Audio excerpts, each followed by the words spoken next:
Was the price of your ball-jointed doll too good to be true? It probably was. Hi there, welcome to the Teeny Tinkers channel. I make doll and craft related content, and today we're talking about recasting, aka the dark web for resin doll collectors. Alright, not quite that nefarious. I have spoken about recasts before, and primarily in a why I went legit type video series. Maybe one about what recasts even are, because I'm not even 100% sure I've done that video.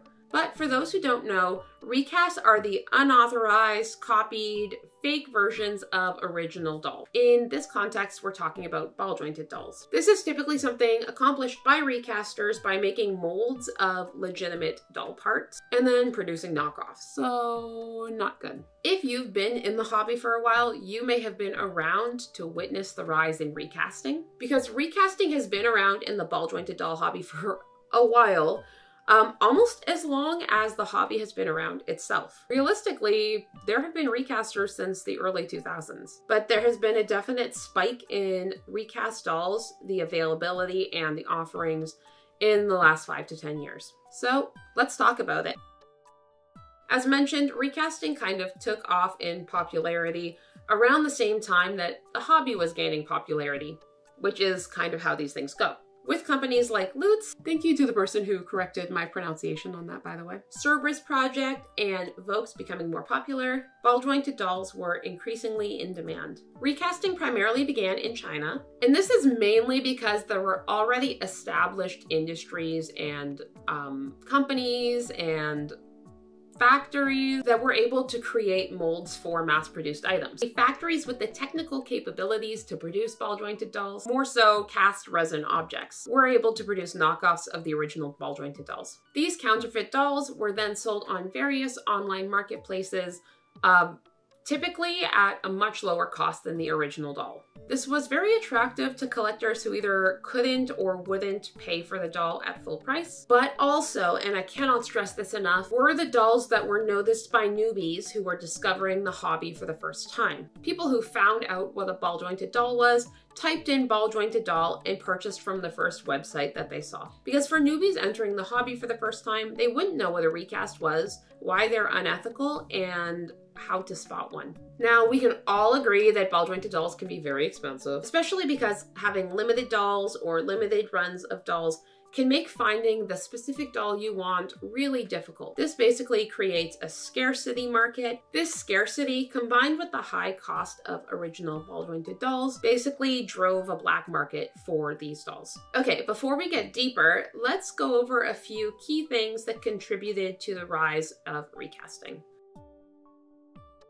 Number one, as mentioned, high demand, low supply. Original ball-jointed dolls from major companies could be very sought after, but without having the same amount of dolls available as there are people who want them, or not having the dolls available at the time people wanted them. People typically want what they want when they want it. There's a reason that that led to the demand for readily available dolls. Number two, technological access. Making molds for dolls and casting in resin was getting easier and easier and easier for a lot of these companies. And by companies, I don't mean the original doll companies, I mean factories and manufacturers, primarily again in China, which made it more cost effective and easier for these big companies to be able to make knockoffs.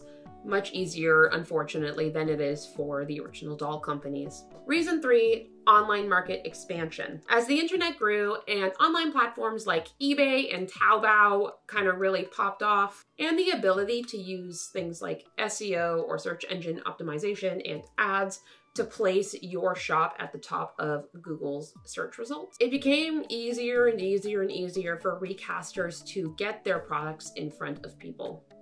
Well, not really their products, but you know what I mean. This is also what helped recasters get their products in front of a global market. Number four, as mentioned when I talked about newbies, was lack of awareness.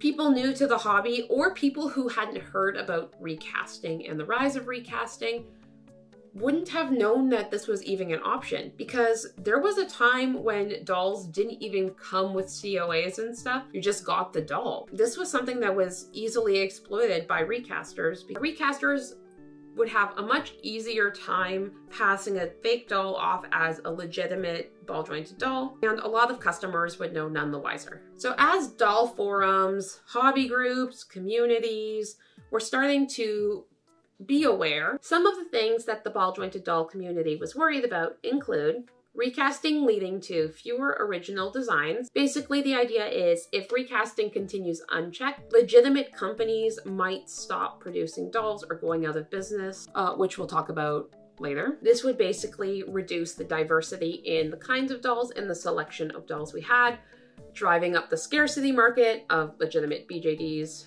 and it would basically just be like a snowball. Another worry was that recasting would contribute to the higher price of original dolls. Now, if you're wondering how this works, the idea is that basically by recasters having the ability to bring the price of their dolls down, people were going to buy from them, meaning that the original artist is going to get fewer orders. Now, if you get fewer orders on a doll, in order to kind of like make your money back on that doll or to be able to profit at all from all of your work, you would have to raise the price on the doll to meet the actual demand you were getting.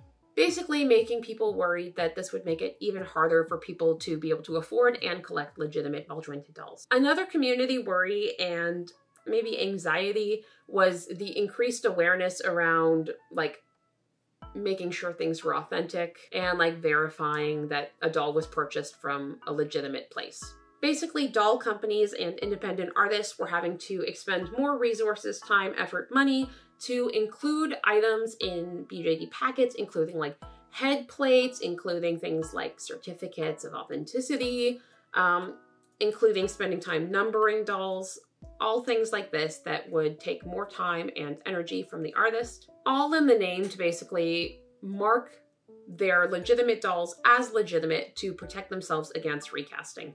Not so much in the stopping people who know their recasts from purchasing the recast, but in making it easier to spot recasts of their dolls. This not only increased the cost of production for the artist, but it also is complicating and stressful to people on the secondhand market trying to purchase a doll. Even today, many people still debate the ethics of recasting and supporting recasters and are still arguing benefit versus harm. So that begs the question, who is benefiting from recasts? The first and most obvious answer to that question is recasters. Because the recasters can produce knockoff dolls at a fraction of the price of the legitimate dolls, they stand to make a lot of money on this.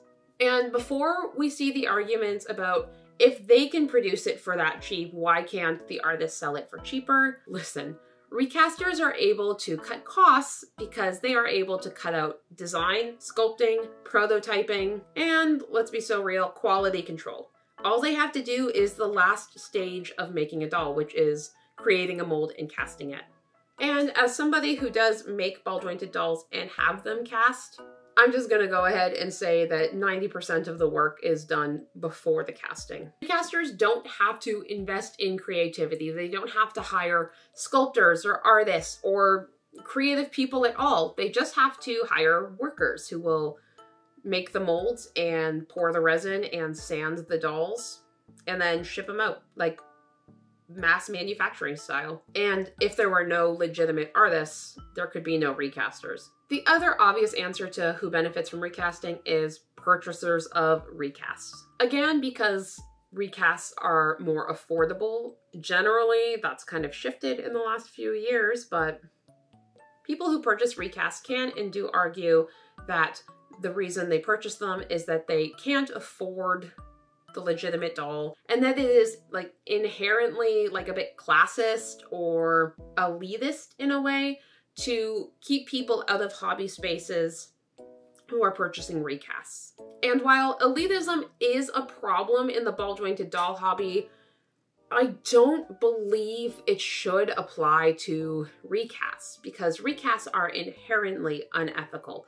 So if you want to buy a legitimate ball jointed doll that's $100 or something like a blind box BJD for $20, people might be a bit elitist about the cost of the doll, but they're not going to push you out of hobby spaces in the same way they will if you are purchasing recasts. I feel like both of those answers for who is benefiting from recasting were very obvious, but I just wanted to cover the grounds. But we can now kind of dive into who's harmed by recasting. Okay, maybe this is also very obvious, but you know, for the sake of thoroughness. Number one, obviously original ball jointed doll artists and companies. This also includes legitimate ball jointed doll dealers. Recasters directly undermine legitimate businesses and artists who are trying to make a profit from their art, or in facilitating the sales of legitimate art like a dealer. For example, if I as an artist spent all my time planning, designing, sculpting, prototyping, engineering, marketing, finishing, etc., my doll, only to have all of that work taken and cheapened by another person. And while some people do say that people who purchase recasts aren't going to be the same people who purchase legitimate dolls, I don't think that's true. Because if you want to get into the ball jointed doll hobby and you have money to purchase 10 recasts, you have the money to purchase one legitimate doll and participate in the hobby. Realistically, if you bought 10 recast dolls, you can probably purchase like 7 or 8 legitimate resin ball jointed dolls of the same size, or like a million of those like the little blind box ones, but I digress. With recasting being such a large problem, if everybody who owned 3 recasts or purchased 3 recasts instead bought one legitimate doll, the artist community and doll companies would be much, much better off. And you would also be investing in the creativity and continuity of your community and your hobby rather than of factories. On top of that, as artists, it is very upsetting to see a devaluation of your work. If I spend X amount of time, and I keep using myself as an example, but I relate to this very much, but if I spend a lot of time, effort, etc., doing all the things to get my doll ready for market, and then someone comes and sells it for half the price that I need to sell it for to pay myself, it's basically like saying your doll's not worth that much. And that's on a huge scale. That's every single artist who gets their work stolen. It's basically these companies saying, it's basically the people who purchase from these companies saying your work isn't worth that, when, to be so transparent, most ball jointed doll artists are not paying themselves very much, if anything, in some cases. I have a podcast episode with Hopeful Creation about this, about the rising cost of BJDs. If you're interested in that, I say go check that out after this video, but let's continue with this video. Okay, so someone else who is harmed by recasting is obviously collectors of legitimate BJDs. In the same way that artists can feel that their work is being devalued, collectors can also feel like their work is being devalued. And this is true because when recasters come out with a recast of a very in-demand doll that the market price on it is quite high, these legitimate collectors, in many cases, even if they weren't lucky enough to get on the first order, have gone and paid market price, which is an inflated price, for the doll that they wanted, and can be rightfully upset when then the existence of a recast undercuts the demand for their doll. Personally, I am against collecting dolls as a form of investment, but some people do that, and this can be really harmful and upsetting to them. But more so than that, I think it's trust issues within the market. So it can make people feel bad if they don't have the certificate for the original doll, because like little pieces of paper or cardboard can be really hard to hold on to for long periods of time, especially if you've moved, especially like anything. With the way recasting is now, if you lose your certificate or your proof of purchase, your doll is essentially worthless. It becomes worth what the recast is in a lot of cases because people won't just trust that it's legitimate. And also people being afraid to be called out for having a recast doll will want to have a COA or something to prove the authenticity of their doll. But you know who else is hurt by the rise in recasting? Purchasers of recasts. Recast dolls often have a poorer quality than legitimate dolls. I mean, there are exceptions. Some doll companies have not so great quality control issues, but you know. The recast dolls also typically have differences in appearance, in size, in like color of resin, in like the quality of resin, the weight of the resin. We also typically see more issues with things like seam lines and with the way like the magnets are placed, etc., etc., etc. And this is really disappointing to people who are expecting basically the same doll they think they're purchasing, especially since recasters tend to use the original artist photos or photos of the original doll in their listings. Very rarely do they post their own photos. I feel like this is pretty typical of knockoffs. This is what you wanted, this is what you got. And that's not a good feeling to have. Another thing that people who purchase recasts, especially first coming in and purchasing recasts, won't necessarily always realize is the huge lack of community support.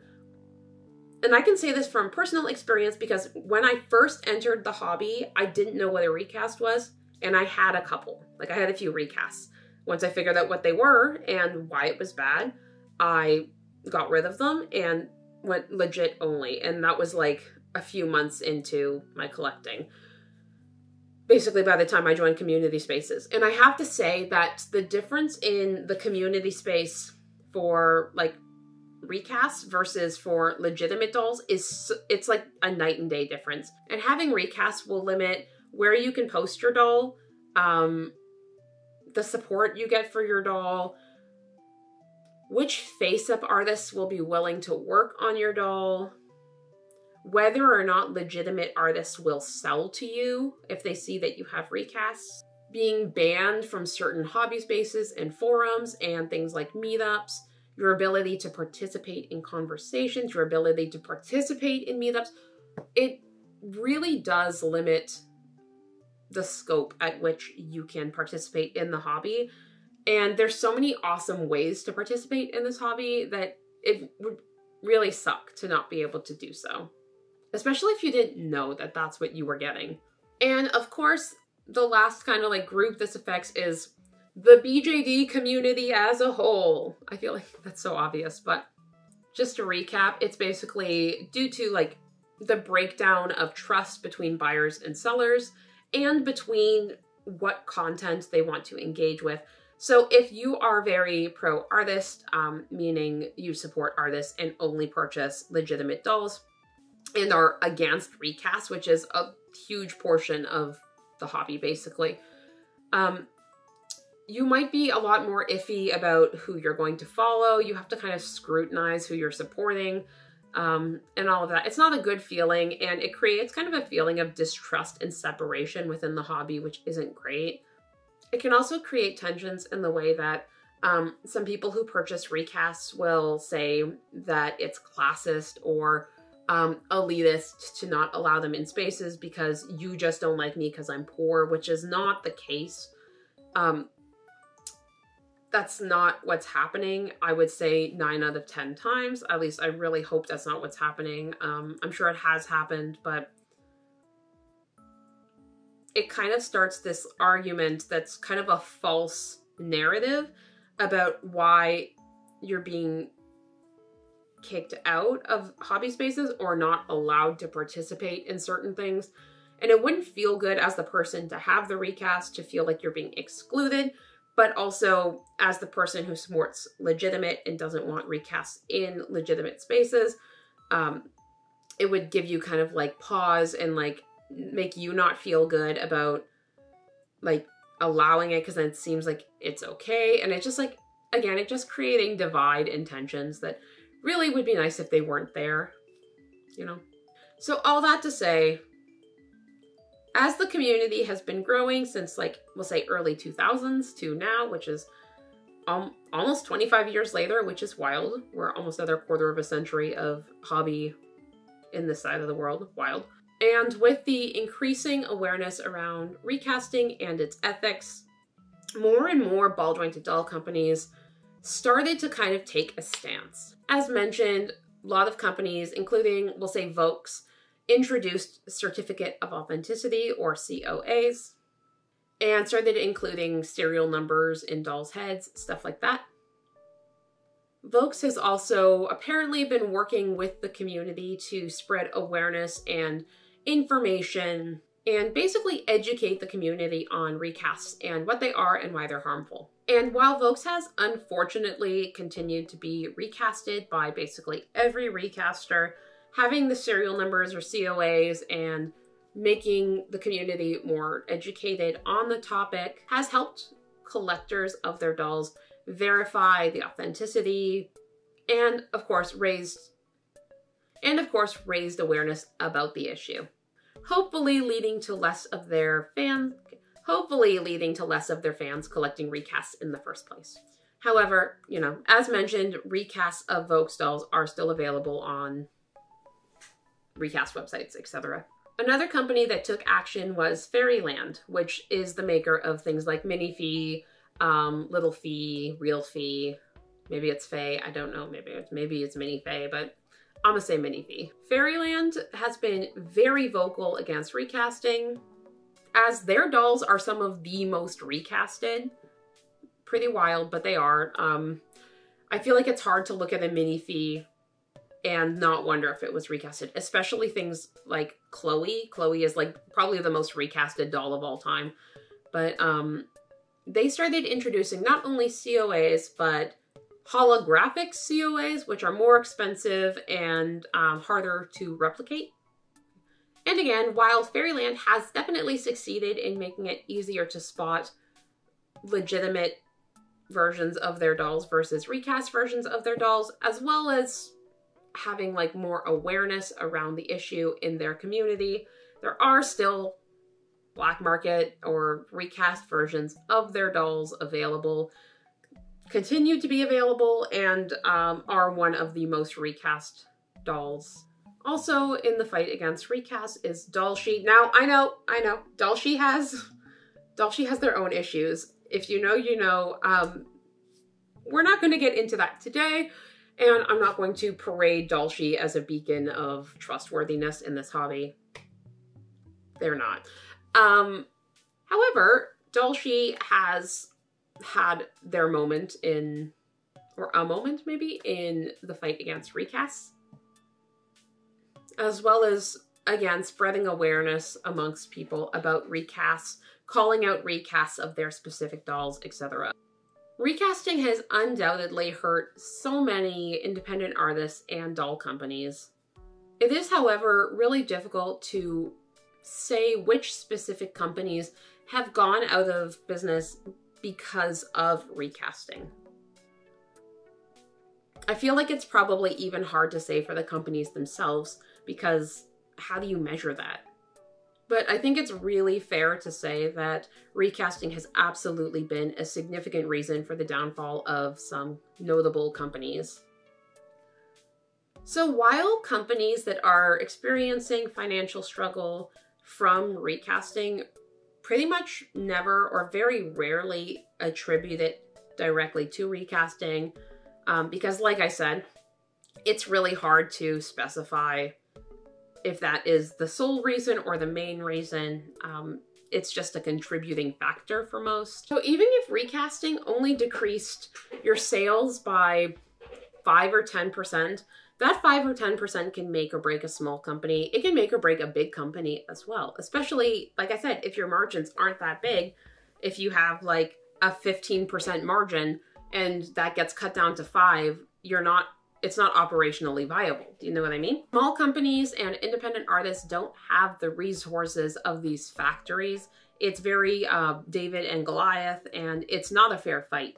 As well, I have also seen companies, one that pops up to mind is Simply Meant to Be / Obscure Kind. When their doll Doe was recast in, I want to say like 2019 maybe, discouragement for future creativity, because doll artists, we put a lot of love and work into our dolls, and when somebody basically takes it and tries to make it theirs and undermine all the work we did, it can be very defeating. It can feel like, well, what was the point if I spent all this time and effort and they're the ones making money off me, or if they're the ones reaping the rewards? Why would I share again? Why would I let anyone purchase my dolls? And I get that sentiment. Like, I feel it. Other doll artists have obviously felt it. Also, Simply Meant to Be did come back and do a second run a few years later after a hiatus, but it's very sad to me. Recasting also affects the way we can market our dolls, because even if we're really careful not to send our dolls to recasters or have them purchased by recasters, recasters can now use photos and videos of your doll to create like a 3D imaging, basically like 3D scan almost, and basically copy your doll in that way. And while it's usually not perfect and there are imperfections and warping, never been easier. They don't even have to get their hands on the doll now. So it really limits how you get to share your doll and how many photos you share and how many angles you show, and it's very stressful. It also impacts where legitimate artists can sell their dolls. So a lot of legitimate independent artists and small companies in Asia would sell through Taobao. However, Taobao does have a recasting problem in the same way that like AliExpress has a recasting problem. However, especially for Westerners trying to shop on Taobao, telling the difference between what is legit and what is like a knockoff is so insanely hard. It's almost easier to just say like, okay, we don't sell on Taobao, and just not. But then that limits your reach and who you're hitting, and that can harm companies as well. I think another thing that's really stressful for BJD companies and independent artists is there's like no way to protect your intellectual property. And again, very a la David and Goliath, if you're an independent artist or a very small company, you don't have the financial resources to go up against a recaster, like a big factory. You just don't. Especially because pursuing legal action cross-border is so expensive. Proving that your work has been copied is very difficult and time-consuming. And this is made even more difficult because a lot of recasters kind of operate out of areas that have super lax copyright laws. I think it's also really sad as artists to have to like come forward and defend your right to your own intellectual property, either legally or like through social channels, and watching people defend their right to steal your work or to support your stolen work. It's just like, that's gotta be so defeating, and like, yeah, it's just gotta be really difficult. I just feel like it would really wear down at the feeling of community support and like involvement in the hobby and the art form that a lot of independent artists and small companies would feel. But with the rise of recasting in the last couple decades, but especially in the last 5 to 10 years, and all the above actions that we talked about, or inactions or shutdowns, etc., where are things now? A lot of hobbyists have formed anti-recast groups, which is, I think, a good initiative. But even more so, working to educate newbies or even people who just don't get it, and trying to reach people compassionately but firmly, I think, is what a lot of hobbyists are doing now. Because by the mid-2010s-ish, recasting really became a widespread and like major debate topic in the hobby. So much so that it really feels like the fight to educate people and to support artists have really been a significant part of the hobby's culture in the last few years, at least since I've been in the hobby. So while awareness was an issue in the beginning, I don't think it's much of an issue now, except for people first finding the hobby. And I feel like more action can be done to try and educate people who are just looking into BJDs, who have just discovered BJDs. That's part of the reason I'm making this video, is because I have a lot of people who tell me that they discovered ball jointed dolls through my channel. And if you are discovering ball jointed dolls through my channel, hi, hello, welcome. But this is why recasts are frowned upon, and this is why you should not support or purchase them. Also, as it stands, legal action and like economic action or anything has had very limited success despite everyone's best efforts. And because of the reasons listed before, it's really hard to go after these big corporations, and it's pretty defeating in that sense. As an individual artist, there isn't a lot I can do to protect my right from... As an independent artist, there's not a lot I can do to protect my intellectual property, to protect my art. It really comes down to the community and people supporting what they stand for with their dollars.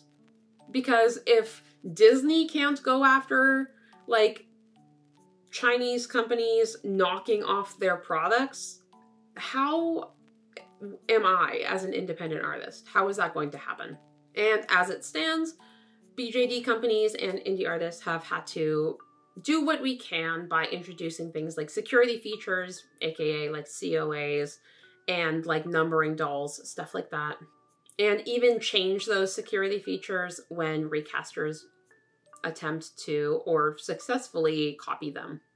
I think there's a strong community solidarity with artists and with legitimate doll companies and dealers. But that's basically all I have to say about it. I would love to hear any of your thoughts about recasting and recasters down in the comments. If you were around for kind of the rise of recasting, I would also love to hear your thoughts about that and about anything I didn't mention, anything you noticed. If you know of a company that went like out of business because of recasters, like please let us know. If you were personally impacted by recasting, I would also love to hear about that. I think it's really good to have a conversation, but let's keep it respectful. I don't want to see like name calling or anybody being like cruel in the comments. We can debate politely, but firmly, which again is, I think, probably the best recourse here. But yeah, next week's video, I'll try and do something a little more uplifting and a little less defeating. But for now, if you're already subscribed, thanks so much for subscribing. And if you're new here, I hope you like the content and consider subscribing. As always, I hope you have a fantastic day.